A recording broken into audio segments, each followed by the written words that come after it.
British firm admits that location data may have been acquired inappropriately and potentially leaked. Admitted after they are already caught, but all that notwithstanding, Peter's going to share this story on today's Not So Critical Update.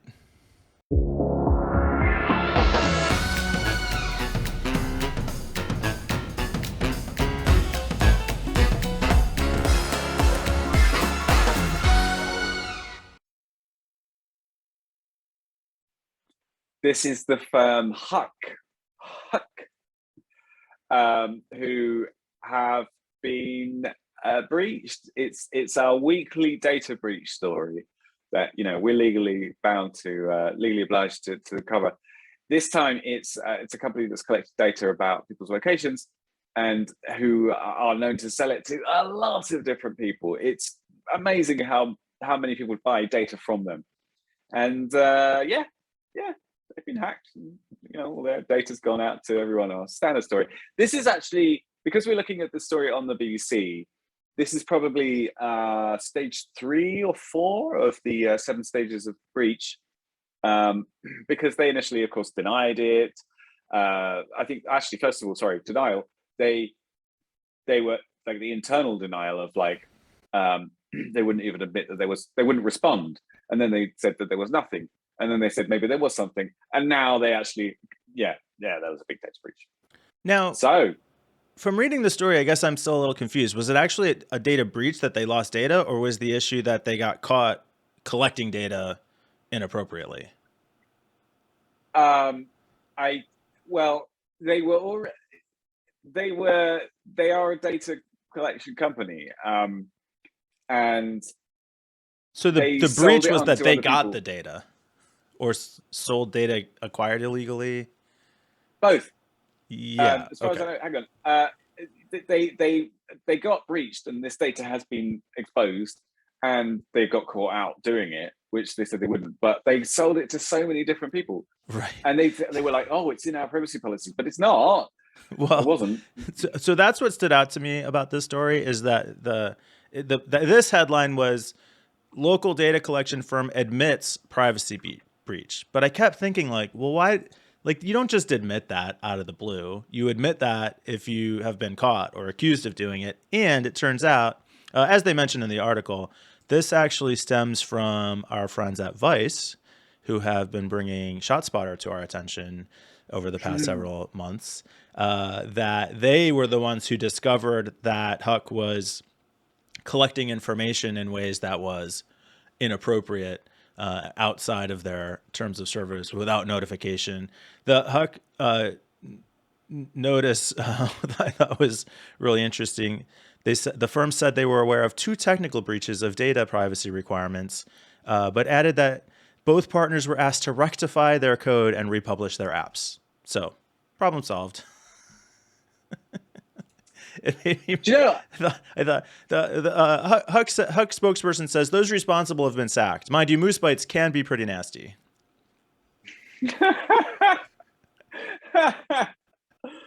Oh man, what? Who uses this information and for what? What is it, like local targeting that they're trying to use it for? Well, so they talk in the article that a lot of their clients are local townships and councils. So they will use the information, I think I read, to like estimate traffic flow past certain shops, for example.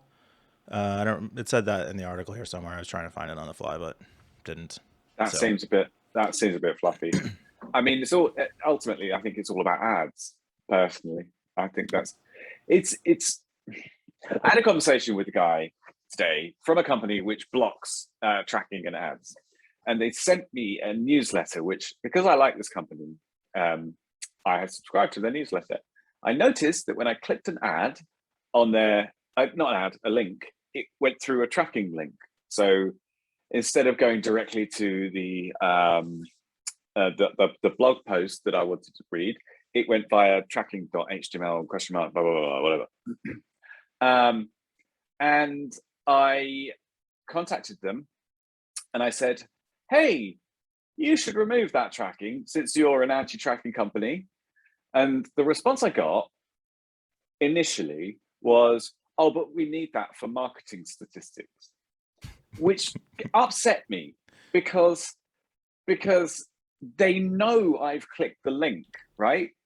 And they don't need to have a unique code associated with that link click to be able to know that I've opened that link. They could just have an aggregate statistic that says, instead of like unique ID equals blah, blah, blah, they can have from newsletter equals 1, or even a date stamp. But I mean, all that information is sent over to him. So with these location tracking people, I feel like, knowing that if it's being used for like local governments and stuff that want to know about traffic data, they can get that without all this like personalized, individualized, precise tracking of each individual person and their interactions with everyone else. Thank you. That's my point. Yeah, I can see it both ways. Of course you can, because you work for the devil. Yeah. But no, I mean, I get that you don't have to necessarily track individual activities, and you could get good targeting with behavioral information and with contextual information, which I think is what you're saying. I also see that there are a lot of cases where the tracking links can definitely add value. For example, one-click webinar registrations is a technique that I will often use, and I think people find that to be very handy. So is it always used for things like that? No, but there are definitely cases where there's functionality you would like to have that you can do from a technical standpoint that improves both the life of the user and me as a marketer. I think it's the defaulting to sucking up all the information that they possibly could ever need and then using that in horrible ways. Why don't we start from what is needed? The one-click webinar registrations, I think, could be accomplished with a lot less. You don't need a unique ID for that, I think. You need the email address of the person who subscribed and then some code associated with that says that they're okay with it, clicking that. That's it, right? Why do you need a unique tracking ID for that? And actually, in the case of the blog post that I was clicking on from this newsletter, I would be happy if they had, put a unique ID on the unsubscribe link or something like that linked my email address to that particular URL, but not on a link to a blog post. That's not necessary. You don't need that. It's like going into McDonald's and they're like, okay, well, could you tell us what shoe size you are as well, please? Yeah. So what I think I heard you say is that if I put redirect links on the unsubscribe link, that would reduce my unsubscribe rates. That's a good tip. Thank you, Peter. It probably would. Actually, probably would. We used to work for an email service provider, so I dealt a lot with deliverability and stuff like this. And I had this discussion with a lot of companies about why they should turn off tracking. We had a feature which turned off tracking, but even the unsubscribe links are used to gauge engagement. Because the clicking the unsubscribe link is a form of engagement, which is God. You're so thirsty for data blood. You and it's tough to use all that data. Like you said, I think most businesses are in default mode of just collect as much data as possible, and most of them are not equipped to deal with that data. Now, half the time, it's fun trying to figure out how, though.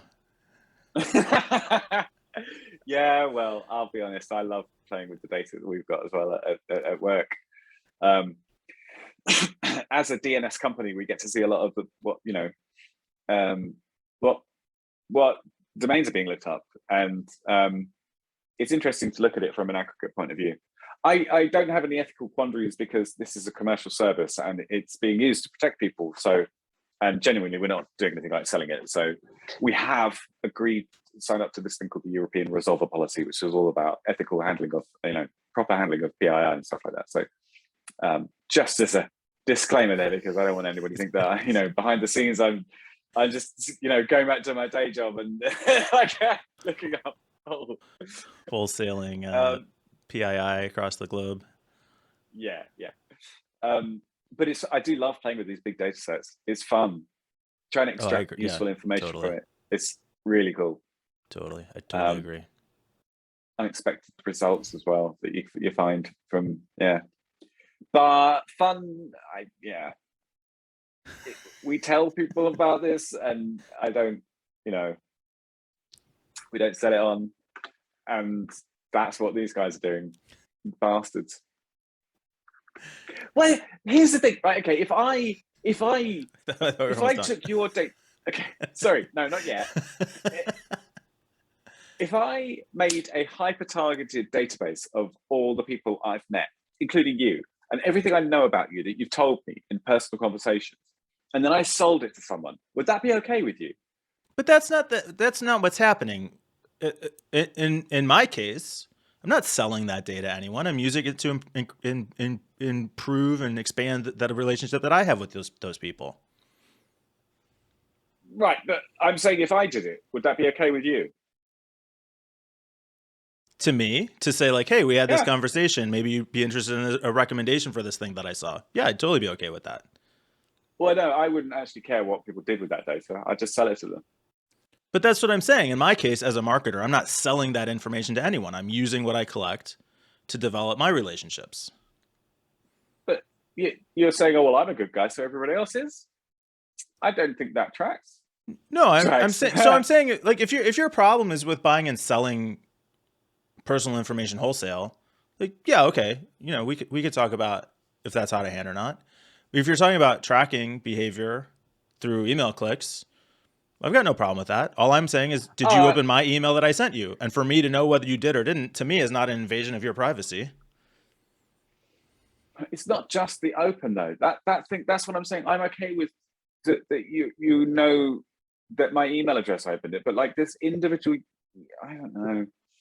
No, I'm not okay with that. If I don't want you to know it, I don't think you should know that I've opened the email. If I send you a letter, I don't know that. That you don't need to know that.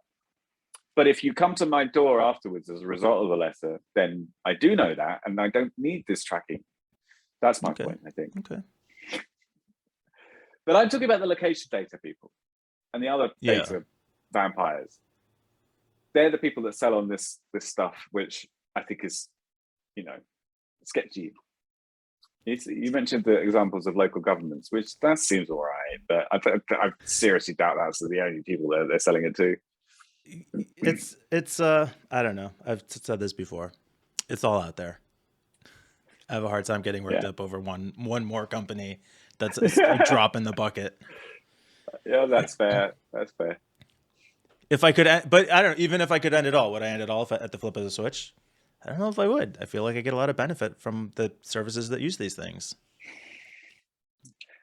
The thing is that every now and again, I kind of get tempted to your way of thinking because I can see the benefit. It's just the overwhelming misuse of this information. Yeah, I would love it if I've had this conversation before about ethical tracking. There's a company called Plausible, and they do. There's a bunch of them, Plausible and Fathom and whatever, and they're ethical analytics, and they work like Google Analytics. Sorry, not Google Ads, Google Analytics, but they are very careful about how they store information. They don't have like IP addresses, and there's no like personally.